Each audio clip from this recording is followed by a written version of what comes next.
listening to The Burn. Gaming stuff, blazing fast.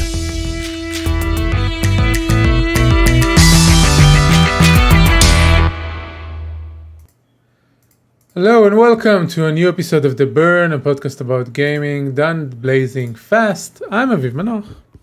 And I am Omer Kaplan. Hey, hi, hello. Hey, hi, How are hello. you? How are you doing? Good. I have good news today. Okay. I think, and I'm saying it with absolute cautious. I think the cicada season is over here. Not entirely sure, but today I got up, and usually, so I get up really early in the morning, and I open the window, and usually I hear like loud cicada noises. It's like 5 a.m. and all they're doing is like creaking outside in I don't even know what. But today I opened the window and I only heard birds.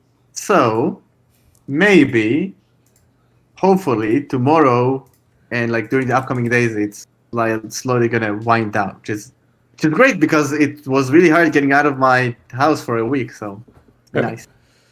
Yeah, that's very nice. I know these creatures are nasty.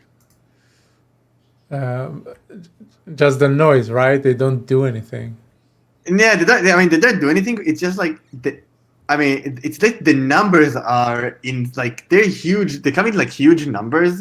So imagine okay. One of the things when I was living in Israel, like the things that like freaked me out the most was like the flying cockroaches, right? So imagine that times billion right outside, and like they don't do anything, right? They don't bite or sting, whatever. They just like exist, and sometimes they like just fly and like land on you, and it's gross.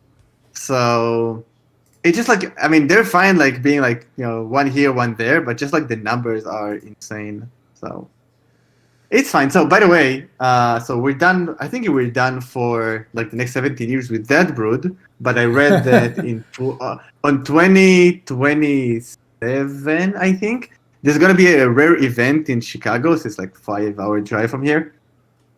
It's gonna be something that happens every 200 something years. They're gonna have two broods emerging at the same time. I was like, nope, I should just like burn the city and start fresh. Like I can't. It was hard with one. I can't imagine like living with two at the same time. That's insane. And what happens if they crossbreed? Who knows what we're gonna end up with? So there you go. I can't say I like any of it, but at least it's not Murder Hornet or something. Yeah, I'm just happy that they left. I'm gonna be happy living throughout the rest of the summer, and we're gonna take it 1 year at a time. If there's no cicadas this year, it's fine. I'll take it, and if there is, I don't know. Make sure the next tree that I have right outside my window is gone because it was basically their like airport for a week. So okay, let's continue to gaming. Welcome to the Burn. I'll do about, exactly. I'll do the opening and then I'll tell you not so good news that happened. Okay, go ahead. So hello and welcome to The Burn. We are a podcast about gaming done blazing fast. In each episode of the show, we discuss a game that we play and like or dislike, and sometimes we talk about news. We'll cover some of E3, I think, just a teeny bit. A little bit. We did a full episode of Game Burning podcast, the Hebrew podcast this week, only about E3. Yuda went and like collected all of the announcement, and obviously we couldn't go over all of them, so we just marked the ones that we like, and we talked about them for an hour. Did you talk about Animal Crossing not being there and No. me being super sad? No, we don't care about Animal Crossing. You can listen to The Burn on the website, which is theburn.live. You can find your favorite ways to listen to podcasts there and all previous episodes and everything. And obviously you can also find me on twitch.tv/hustle.me, where I stream sometimes less than I would like to. So let me tell you about something sad. Okay, tell me about something sad. I have a PlayStation 5, right? Right. That's not the sad part. The sad part is it's I got it like 3 months ago, I think, March. Mm-hmm. And I opened it up yesterday, and I'm starting to play Assassin's Creed Valhalla. And Nice game. what do I discover? What do you discover? That You can't romance the one you wanted. No, that's not the sad part. I actually went and romanced someone I wanted. I will talk about that later. But what I discovered was that I have a drift in the right joystick these are the in worst. the dual sense controller. No. A 3 months old controller, and it's not just a tiny bit of drift, it's major drift. Go on my Twitter. I posted a video clip of the camera doing a full 360 rotation on its own. Oh, I mean, you know what?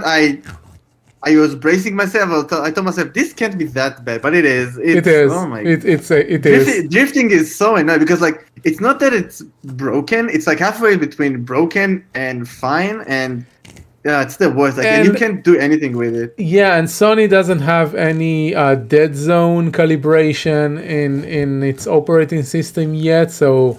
The only way to fix this is to take the controller to the warranty provider and have it fixed or replaced or something. So that's what I do. And that's gonna take a year, right? It takes like forever. I don't know. Look, worst case scenario, I'll go and buy a new DualSense. I got this console for free from my work, right? So I'll buy a new DualSense. But in the meanwhile, I have a DualShock 4 from the PlayStation 4. The thing is... It's fine. The thing is, you can't use it on the PlayStation 5 version of the game. You have to download the PlayStation 4 version of the game to play with the DualShock 4. So essentially, I'm using a PlayStation 5 to play PlayStation 4 games with the PlayStation 4 controller. Oh, that is bad. Like that is sad news. I agree. Yeah.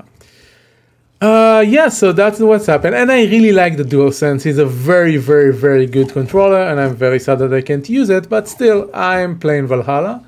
I got back to it after a long break. It's a good game. Yes, it's a good game. I have fun with it. The story is very non-consequential. Yeah, I agree. I completely agree. I'm waiting. Like the thing I like about Assassin's Creed is basically only the part that has to do with the ancient alien stuff. And Valhalla has very little of it in the 60 hours I played.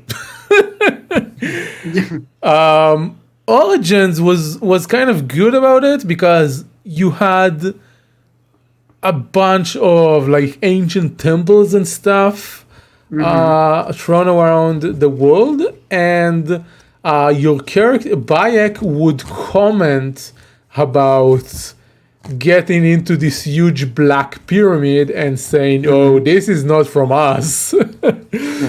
I think I saw Odyssey. I had a whole bunch of those, so that was nice. Odyssey had some of those. Obviously, it had all the old Atlantic thing as well as the mythical monsters. Yes. And Valhalla has very little of it so far. There are like tablets that you collect, but there is no massive Isu structures over the map. There is the like god worlds, mythical worlds that you visit. So far, and I don't know where the story goes. So far, it hasn't been said explicitly that those are Isu, although I think there are. Don't tell me. You finished the story, right? Almost. Okay, so don't tell me. I'm gonna break from it though, but yeah, I won't. Yeah, I think my theory is, and don't tell me if I'm wrong, that they did the same thing they did in Assassin's Creed Revelations, in which we are living as the memory of Avar, and when she drinks The potions, she has the memories of her past lives, which hold on. This is important. So you have a female Eivor. I'm using the story setting, which gives me the Eivor the game think is appropriate for that part. So in the normal world, I have a woman Eivor, and in the God world, I have a man Havi. Oh, interesting. Yes, that's the setting I'm using. They improved some of the aspects of the game with patches and stuff. For example, there is auto level now that you can use, which is nice because after I leveled and got all the special skills I wanted, I don't care about the skill tree anymore. Yeah, exactly. It's all about like stats and stuff. It's like you're not min-maxing anyway, so Yes, so I got all the skills I wanted, and then I'm letting the game to just. So you're playing assassin style, right? Like range and all that stuff. Yes, mostly. Only when I get to areas where I'm vastly overpowered, I'm just saying like, heck, let's just smash them in the face. Yeah, so I built all the way into like dual wielding. So at some point you can dual wield two-handed weapons. Two-handed weapons, right? Yes. Yeah, so that's pretty awesome. Mm-hmm. I had a weird bug. I was playing just now. I was playing in the story in Asgard, and the final battle against the frost giant. It has two phases. And the first time I did the fight, when the fight got into the second stage, the collision boxes got turned off and I fell off the level. Well, that happened. Yeah, so I had to restart the level, but it didn't happen again, and I finished it. Yeah, I kind of really enjoyed like sitting and traveling around England. I'm clearing. I'm trying not to do like clear the entire world like I did in Odyssey.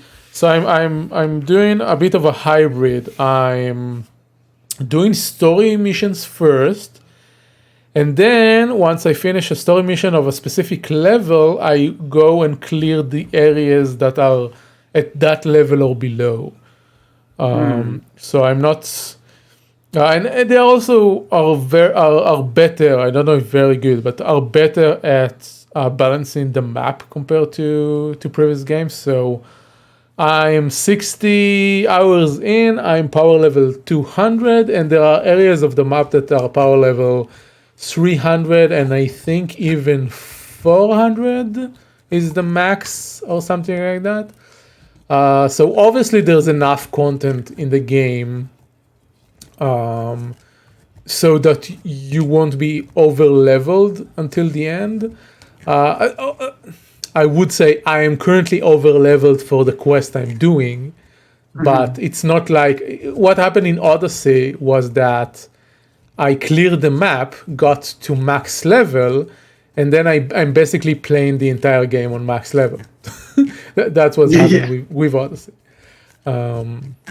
Yeah. So I won't tell you anything about the game, but if you haven't done it, I would recommend. There's some. I think there's a quest marker that's called like oddities or anomalies. Like yeah. The same as they were in Assassin's Creed 2. We talked about them. So mysteries, I think it's called. Mysteries is the categories. Are you referring specifically to the glitches? No, not the glitches. Okay. So basically, there's a type of quest markers that are, I don't know if they're called mysteries or oddities or something. It's basically like small, like super small quest lines, like 2 or 3 tasks. World events. It's not kind of, maybe it's world events, I don't know. But it's like mini stories that you get to experience. Yes. Yeah. So some of them are really, really, really good and funny and like, like jokey and meta, and those are good. So if you haven't done those, Some weird. I'm doing everything beside chasing the papers. Oh, okay, yeah. Oh, yeah. That's I've done that once, only once, and never again. Never Yes. again. Not chasing the. Yeah, that's pretty bad. They are bad. All right, so we have another game to talk about. Even I Yes. totally forgot. Yeah, because I can talk about Valhalla and like the cool No, stuff. that was only a recall to a previous episode. The main game of the show is No Man's Sky. So let's talk about No Man's Sky. I mean, I think it's a good segue though, because like it's another like open world experience. So I mean, it's not like completely like out of the park. So yeah, so here's my story with No Man's Sky. I think like you, I bought it at launch because I was super excited because I wanted to live in space. And then I mean, personally, I had technical difficulty running it. It didn't really, I don't know, it was janky and I didn't enjoy it. So I just refunded it. I was like, okay, I'm not pre-purchasing or buying on launch a game ever. And then I did it a few years later with Cyberpunk. So, take it for what it is. And then I always wanted to, like, I stood on the sidelines waiting for the game to kind of like progress. And, they, I mean, unlike other companies, they stuck with it. They kept patching it. And it got to a point where people just told me, the longer you wait, the better the game is going to get.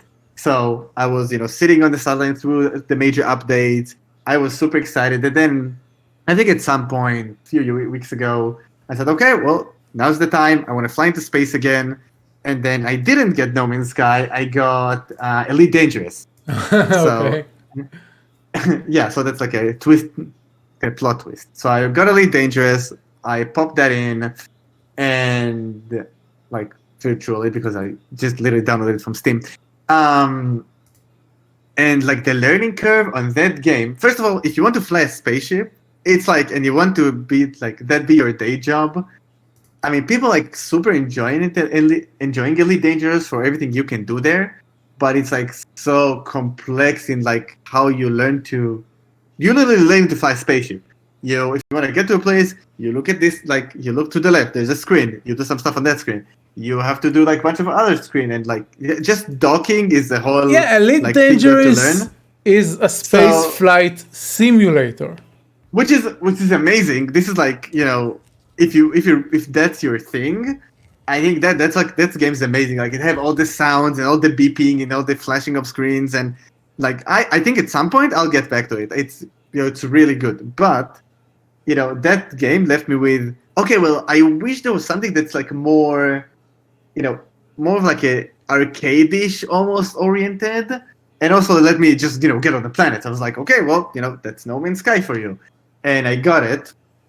And well, now they like had another like major update with like a whole bunch of other stuff, but that game has got like first of all, I didn't have any technical difficulties. It was running perfectly, even like in decent quality, so not like lowest settings, and that game's like it's one of the best space open world experiences I've ever had. So, you go and essentially what it is like in a nutshell, it's almost like I thought about it in the shower the other day. It's basically Minecraft for adults. What do you mean Minecraft for adults? Like Minecraft, it's not for adults? I mean, okay, so I'm sorry. It's Minecraft for people like me who didn't connect to Minecraft. Okay. I'm gonna take it. I'm taking that back. I really tried, by the way. I really tried getting into Minecraft, but everything was like so blocky, and I don't know. I can't connect to voxel graphics as well. Yeah, no, I mean, So definitely Minecraft is for adults. I'm taking the all back, but just not for me.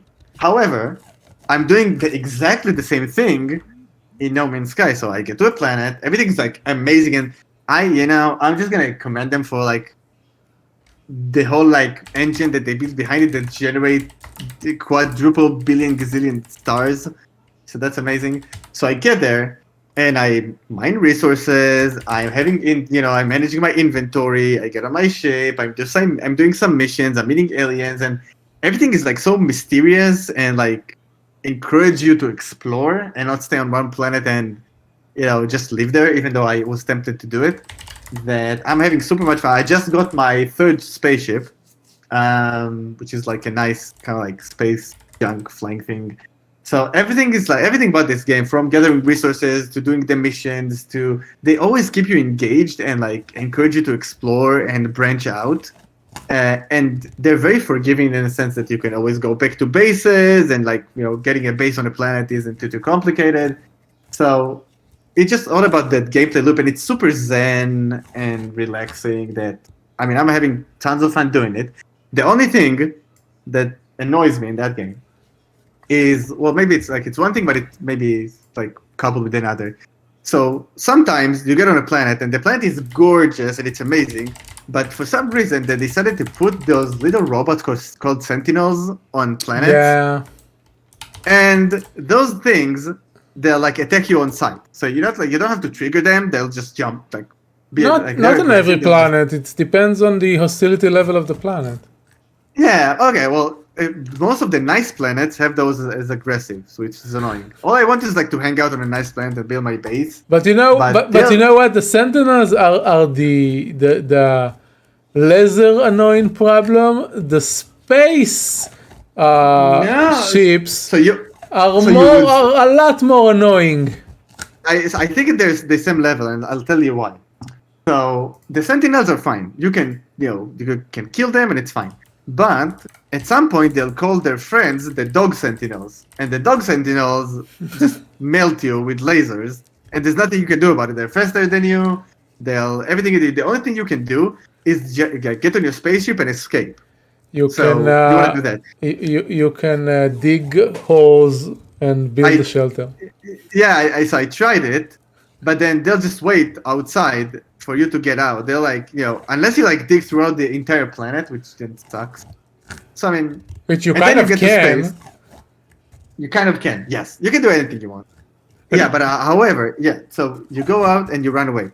But the thing that's annoying about the space pirates is that sometimes I just want to end the game and be on my way. But the only way you can save the game is getting into a spaceship or getting into a space station. Yes. And those pirates would just attack you, and you can't really boost your way out to a space station. So literally, I want to get out. I'm saying, okay, game, I'm good. Had my there was a fun session, and then those pirates attack you. So it's like, okay, well, let me get rid of them for 2 seconds. So I kill them, and then they have reinforcements, and then reinforcements have reinforcements, and then you're stuck there for half an hour. All you want to do is just to end the freaking game, and you can't. So if they get rid of that, or at least give you some semblance of control, I'll be fine. I don't know what's the hostiles both on the ground and on in space are just a dissonance for this game. It's it's not good. It's just not good. The thing is, you're saying about the bases and stuff. I played No Man's Sky from launch, and I enjoyed it on launch. I wasn't one of those people that really were aggressive about the company that they promised them stuff and that bullshit. I like the game, but one of the things with it is you basically couldn't really get back to solar systems after you left them. So there was it was not an endless, but a very long trek through the galaxy where you jumped and jumped in search of new Atlas pieces and making your way to the center of the galaxy. And now they have bases that you can establish and get back to, and you can have a frigate, which is a flying base, and all sorts of things. Interesting things. The game has certainly become better.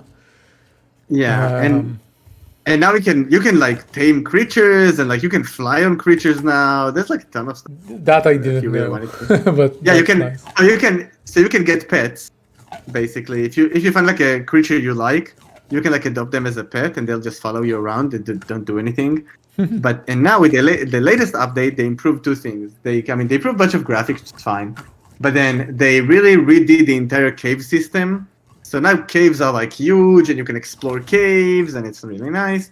And they also made it so you can ride big creatures, but also like fly on top of creatures. That's amazing. That's really nice. Yeah. And I mean it's all free, which is blows my mind. Like every update. You know why they keep giving free updates? It's because every time they like it. That's one thing, but every time they release a new update, their sales skyrocket. They sold so many copies of this game. Besides how many copies they sold initially, even disregarding the refunds people did when they announced they are not going to do multiplayer on any launcher other than Steam. I had a game on GOG, and I refunded it when they announced that they are not doing multiplayer on GOG. So yeah, I don't know. So I don't have like friends to play with No Man's Sky, but they have a mode that's called like I think Expeditions. Expedition, yeah, that's the newest one. Yeah, so I didn't try that. So that should be some sort of like a multiplayer thing. But I don't know. I kind of like it as a solo experience. It's a multiplayer thing, but you don't really play with other people directly.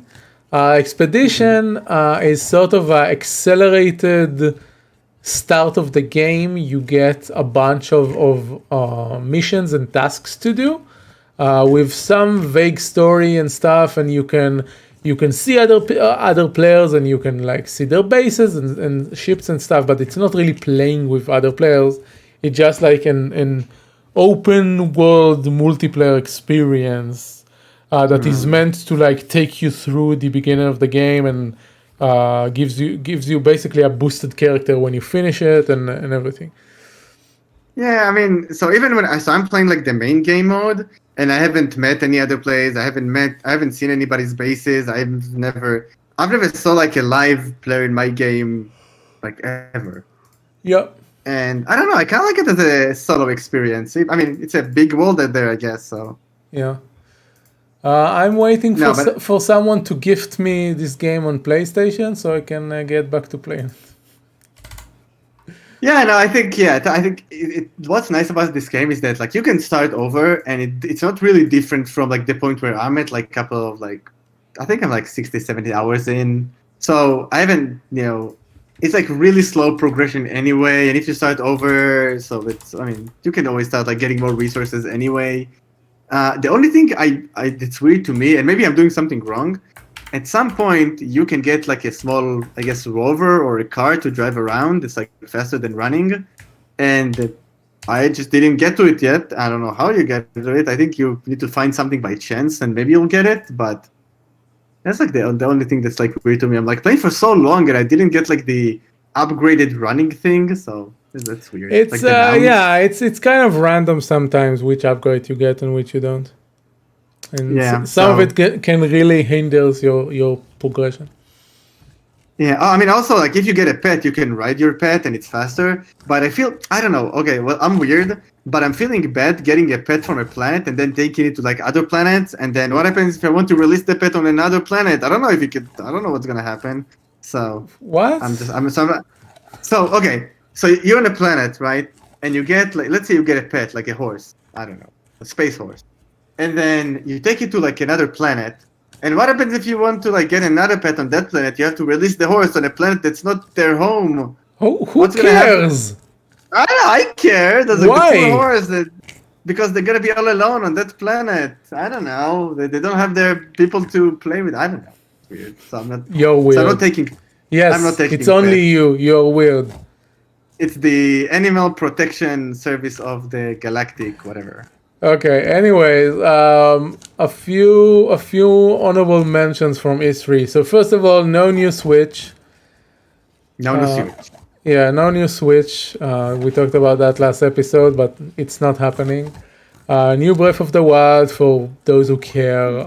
It's fine. New Mario Rabbids, which is a lot more I know. interesting. Yeah. That's like I'm definitely getting this one. The first one was really, really good, like surprisingly good. Yes. And then the only game that I saw that really connected with me is the new Borderlands spin-off, Wonderlands. Oh yeah. It looks amazing. Tiny Tina is one of the best characters. Assault on Dragon Keep was the best DLC they made to Borderlands 2. Which one? Tiny Tina's Assault on Dragon's Keep. Oh yeah. The pseudo D&D adventure, right? Yes, that's what Wonderlands is going like, to be. Wonderlands.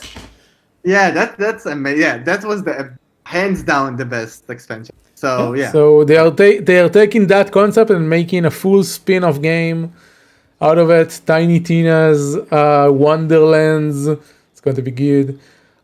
We saw some new footage from Babylon Fall, which I think I mentioned sometime on this podcast as well. The new game by Platinum. Oh, probably when we talked about Vanquish.